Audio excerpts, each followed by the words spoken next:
Welcome back to MilesWeb channel. If you don't want to miss out on any of our videos, make sure you click the subscribe button.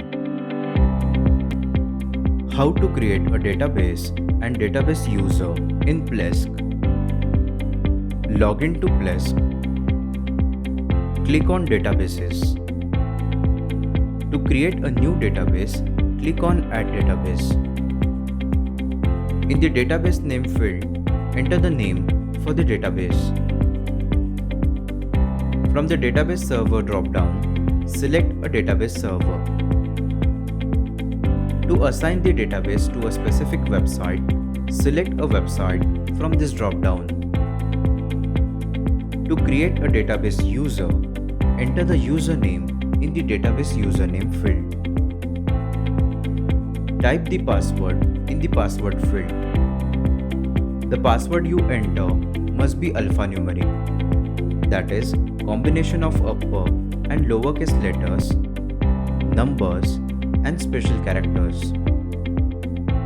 Enter the same password in the confirm password field.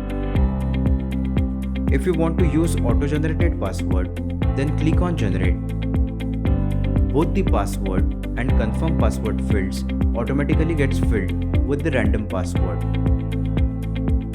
To view the password, click on show. Copy this password and paste it in the notepad file for the further reference. If you want to hide the password, then click on hide.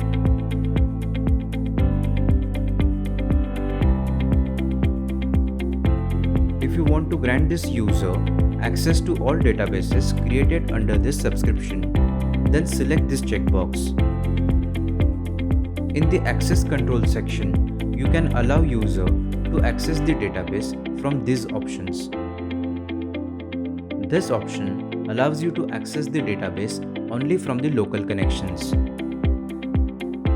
By default, this option is selected and allows you to access the remote connections to the database from any host. If you want to allow remote connections from specific IP addresses or domain names, then select this option. Here, I am selecting the default option. To create a database and database user, click on OK. You will get a success message. Your new database user can be found in User Management. You can click on the username to change its settings at any time. That's how you can create a database and database user in Plesk. Thank you for watching this tutorial. Give a thumbs up if you found it useful. Reach out to us on this email ID for any of your technical queries.